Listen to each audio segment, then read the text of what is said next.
এমন এক জমানায় আসছে রে ভাই, মানুষ শুধু মানুষকে ভুল বুঝতেই পারে, কিন্তু ভুল বোঝার মাঝে কিছু সত্য লুকিয়ে থাকে। সেই সত্যটা কেউ জানতে চায় না। আসলে আমরা মানুষ কখনো কারো ডিপ্রেশনে কাউকে ছোট করে দেখার সুযোগ নেই। আসলে কি জানেন, আমি আমার জায়গায় যে একটা পেরেশানে থাকি সেটা অন্যজন বুঝতে চায় না, আর অন্যজন যে পেরেশানে আছে ওইটা আমি বুঝতে চাই না। এটা হলো আমাদের ডিপ্রেশন। আসলে মানুষকে ভুল বোঝাটা ঠিক না। অনেক গাড়ি যাচ্ছে ভাই, সে কারণে সাউন্ডটা বরাবর আসবে না, সে কারণে দুঃখিত। আমি একটু বাসায় যাচ্ছি আর কি। যাই হোক, আসলে একটু যাচাই বাছাই করাটা ভালো। যদি মনে করেন না আপনি আমাকে ভুল বুঝবেন, বুঝতেই পারেন, স্বাভাবিক। কেননা মানুষ বলতে ভুল ভুল বুঝতেই হবে। কেননা যত ভুল বুঝবেন অতই মানুষ মানুষের থেকে দূরে চলে যাবে। আসলে অনেক পেরেশানি আছি। একটা জিনিস কি, আমি আমি নিজেকে বুঝাইতে পারতেছি না। অনেক কষ্ট হয়,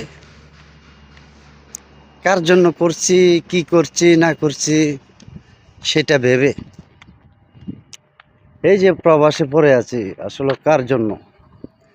এই যে মনে করেন আমি এই রোদের মধ্যে ঘুরতেছি, বা একটা হোটেলে চাকরি করি আগুনের মাঝে,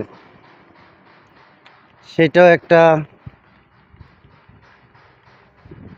মানে কি বলবো, কষ্ট।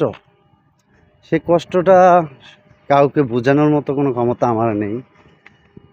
হ্যাঁ, আপন মানুষগুলো না সব সময় ভুল বুঝে। ভুল বোঝার কারণটাই ধরতে পারি না, কেন ভুল বুঝে। এই ভুল বোঝার মাঝে মাঝে কি কারণ, কিছু কিছু সময় হলে আমি হাসি, আর মানুষের সামনে তো আর পুরুষ মানুষ কাঁদতে পারে না, পুরুষ মানুষ কাঁদে আড়ালে। এটাই বাস্তব, আমরা মেনে নিতে হবে। সবাই সবার জন্য আসলে ভুল বুঝছেন না কেউ। আমার মনটার ভিতরে অনেক দুঃখ রে ভাই, আমার মনটার ভিতরে অনেক দুঃখ, কষ্ট অনেক লুকিয়ে আছে।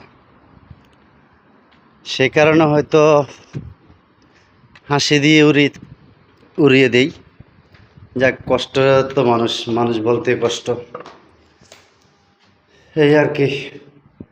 সবাই ভালো থাকবেন, সুস্থ থাকবেন, সবার জন্য দোয়া রইল। ইনশাআল্লাহ আল্লাহ তাআলা সবাইকে ভালো রাখুক, আমার মতো না রাখুক। কেননা আমি কোনো মানুষকে কখনো বুঝাইতে পারি না যে আমি কি, আমি কেমন আছি। এই জিনিসটা বুঝাইতে গেলে অনেক কষ্ট হয়। ভালো থাকবেন সবাই, আল্লাহ হাফেজ।